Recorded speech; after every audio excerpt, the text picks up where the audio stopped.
Hello friends, मेरे digital classes में आप लोग का बहुत बहुत स्वागत करता हूँ। तो हम भारत के जो इतिहास के मिडिवल हिस्ट्री आज से स्टार्ट कर रहे हैं। जितना भी इम्पोर्टेंट हो सकेगा क्वेश्चन यहाँ पर मैं इंक्लूड किया हूँ। सारे क्वेश्चन आपके लूसेंट से क्वेश्चन को तैयार किया गया है और प्राचीन इतिहास कंप्लीट कर दिया हूँ मैं। और आज से मिडिवल हिस्ट्री का हम कंप्लीट करेंगे। जैसे जैसे क्वेश्चन इंपॉर्टेंट बनते जाएगा वैसे वैसे मैं कराते जाऊंगा जो आपके एग्ज़ाम के लायक है। तो चलिए सेशन को बढ़ाते आगे। पहली बार आया तो चैनल को सब्सक्राइब करके रख लीजिएगा ताकि नोटिफिकेशन आप तक पहुंच पाए और पिछले क्लासेस को रिवाइज करते भी चलिएगा। तो चलिए सेशन को बढ़ाते हैं। पहला क्वेश्चन है, चचनामा जो बुक है तो निम्नलिखित किस क्षेत्र का सबसे पुराना कालक्रम है? कश्मीर का, गांधार का, सिंध का या पंजाब का? तो इसका जो करेक्ट आंसर हो जाएगा सिंध। जो आपका जो चचनामा बुक है तो राजा ताहिर 8वीं सदी में सिंध के शासक थे, याद रखिएगा। या सिंध के राजा कौन थे अगर पूछे तो राजा ताहिर ये आपके 8वीं सदी में सिंध के शासक थे। और कहा जाता है जो जिस सिंध में जो अरब इतिहास की जो पहली किताब है आपका चचनामा, इसमें इनके बारे में बताया गया 8वीं सदी में जो मोहम्मद बिन कासिम ने सिंध पर इन्होंने हमला किया था और राजा ताहिर को इनके द्वारा हराया गया था। तो इसको याद रखें, सी ऑप्शन करेक्ट आंसर हो जाएगा। अगला क्वेश्चन देखते हैं, निम्नलिखित किस वर्तमान राज्य का क्षेत्र विजयनगर के सम्राट कृष्णदेव राय के नियंत्रण में नहीं था? केरल, तमिलनाडु, उड़ीसा या महाराष्ट्र? इसका जो करेक्ट आंसर हो जाएगा महाराष्ट्र करेक्ट आंसर हो जाएगा। तो आपको जो विजयनगर की स्थापना कृष्णदेव राय के द्वारा किया गया था, इनके वहाँ के सम्राट थे, साम्राज्य के शासन करते थे कृष्णदेव राय। और इसके नियंत्रण में आपका महाराष्ट्र नहीं आया था, बाकी केरल, तमिलनाडु, उड़ीसा पे ये आपके क्षेत्र को विजिट कर चुका था महाराष्ट्र को छोड़ के। तो इसका डी ऑप्शन करेक्ट आंसर हो जाएगा। अगला क्वेश्चन देखते हैं। कई बार एग्जाम में विजयनगर के संस्थापक कौन है पूछे तो आपको कृष्णदेव राय इन्होंने स्थापना की थी। तो इसको याद रखिएगा, एग्जाम में क्वेश्चन पूछा गया है। अगला क्वेश्चन देखते हैं, अब्दुल कादिर बंदावनी, नकीब खान, थानेश्वर के शेख सुल्तान निम्नलिखित किस मुगल सम्राट के दरबार में विद्वान थे? अकबर के शासनकाल में, जहांगीर, शाहजहां, औरंगजेब? तो मुगल सम्राट के जो दरबार में विद्वान थे अकबर, जहांगीर, शाहजहां या औरंगजेब? तो इसका जो करेक्ट आंसर हो जाएगा ए ऑप्शन करेक्ट आंसर हो जाएगा, अकबर करेक्ट आंसर हो जाएगा। तो आपके विद्वान अब्दुल कादिर बंदावनी, नकीब, थानेश्वर, शेख सुल्तान ये तीनों आपके कहे जाए तो ये आपके अकबर के जो दरबार में आपके विद्वान का काम करते थे। अकबर कौन थे? तो मुगल सम्राट जो शासन जो अकबर थे ये आपके मुगल सम्राट के, इनको जलालुद्दीन मोहम्मद भी कहा जाता है। तो मुगल सम्राट थे ये आपके थर्ड क्रम के मुगल सम्राट थे, याद रखिएगा। थर्ड क्रम मुगल सम्राट थे। 1556 से 1605 तक इन्होंने शासन किया था। तो याद रखिएगा, एक नाम और है इनका जलालुद्दीन मोहम्मद अकबर, ये आपका इनका सेकंड नाम है और ये आपके मुगल सम्राट के तीसरा राजा है। तो इसको याद रखिएगा। तो इन्हीं के दरबार में ये तीनों विद्वान रहते थे, तो इसको याद रखिएगा। अगला क्वेश्चन है, इंपॉर्टेंट क्वेश्चन है, निम्नलिखित किस मुगल चित्रकार को पहली बार साइबेरियन क्रेन और डोडो को चित्रित करने का श्रेय दिया जाता है? अबू अल हसन को, बिशन दास को, फारूक बेन को या उस्ताद मंसूर को? उस्ताद मंसूर पढ़े होंगे। उस्ताद मंसूर कौन थे? कि आपके जो मंसूर थे मुग़ल बादशाह जहांगीर के दरबार में बहुत ही प्रकृति जाने माने चित्रकार थे। तो जहांगीर के कलात्मक उनके यहाँ पे उनकी कला को देखकर ये आपके इनको बहुत ही उपाधि दी गई थी। उस्ताद मंसूर को जाने माने चित्रकार थे। इनके शासनकाल में मुग़ल जो चित्रकला बहुत विकास हुआ थी इनके शासनकाल में। इनको जाने माने उस्ताद मंसूर है, इन्होंने यहाँ पे साइबेरियन कर और डोडो के चित्र करने का श्रेय इनको दिया जाए। उस्ताद मंसूर ये आपके चित्रकारी थे। याद रखें किसके शासनकाल में रहते थे? तो जहांगीर, जे लिख दिया हूँ। तो जहांगीर के दरबार में यहाँ पे चित्रकार था। एग्जाम में कई बार क्वेश्चन पूछा गया है। अगला क्वेश्चन देखते हैं, महमूद गजनवी ने भारत पर प्रथम आक्रमण कौन से सन में हुआ है? 1000, 1001 में, 1003 में, 1005 में? इसका जो करेक्ट आंसर हो जाएगा तो सन 1001 में, याद रखिए। तो महमूद गजनवी आक्रमण 1001 में आक्रमण किए थे। पहले भारतीय शासक कौन थे भारत में? तो जयपाल के नाम में एक राजा था, जयपाल। तो इनके शासनकाल में जो एक हिंदू वंश का राजा था, तो इनके शासनकाल में गजनवी 1001 ईस्वी में यहाँ पे इनको शासन किया था।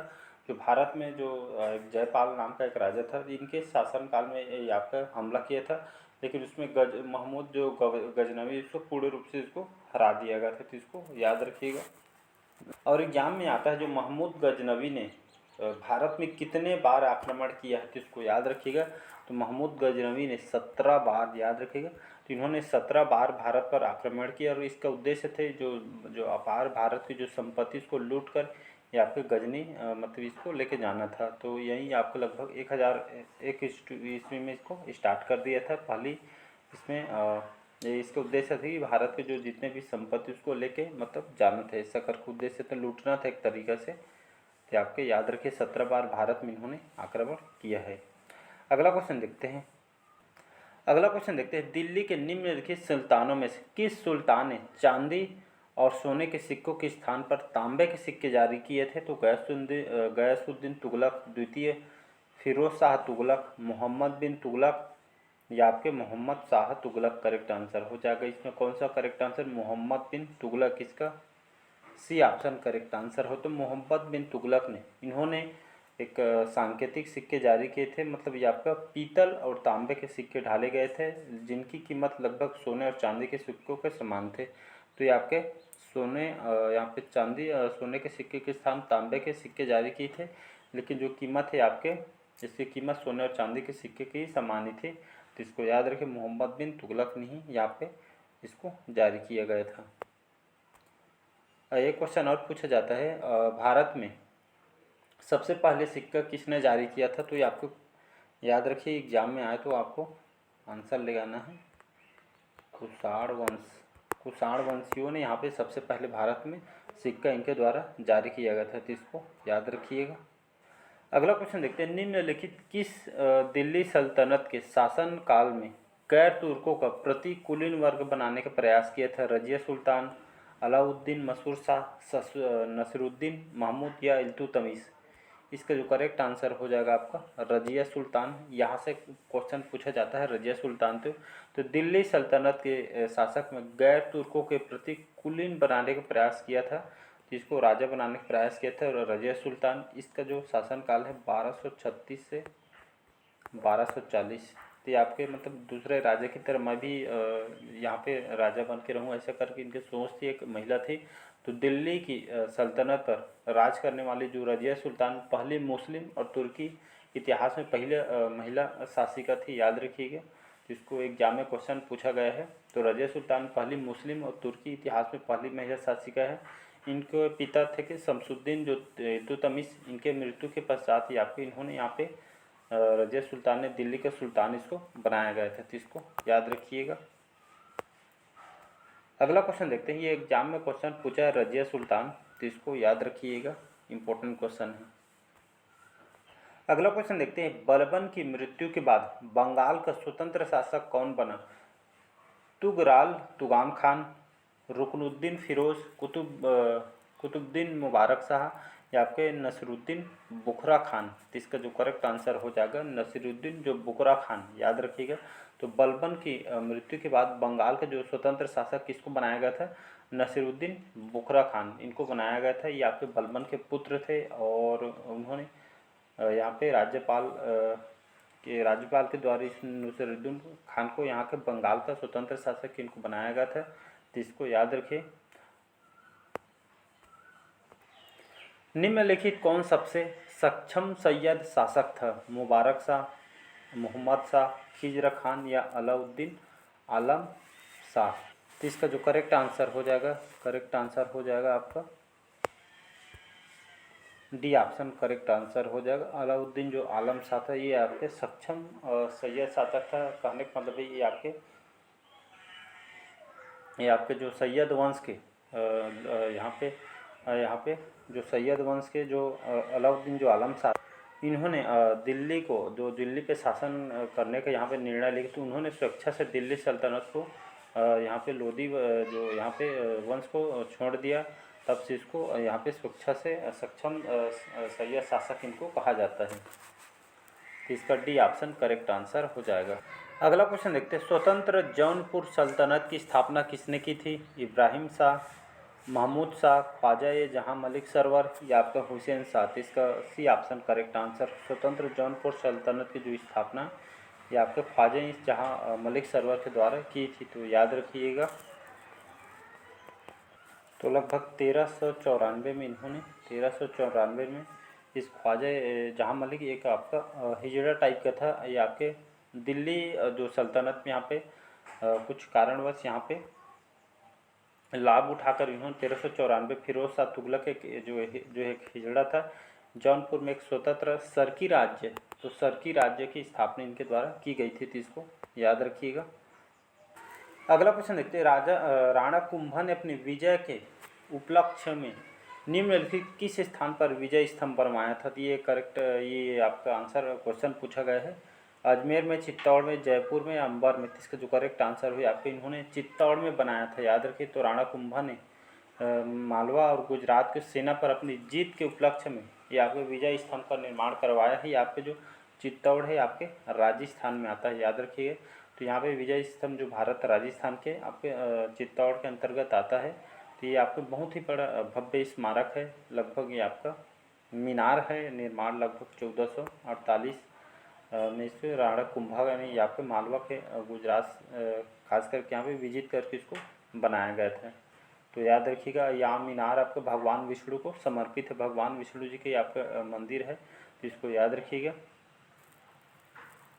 इसका भी ऑप्शन चित्तौड़ करेक्ट आंसर हो जाएगा। कौन से भगवान को समर्पित है? तो आपके मीनार जो है आपके भगवान विष्णु को समर्पित है, हिंदू धर्म में बहुत ही प्रचलित है, तो सभी जानते होंगे।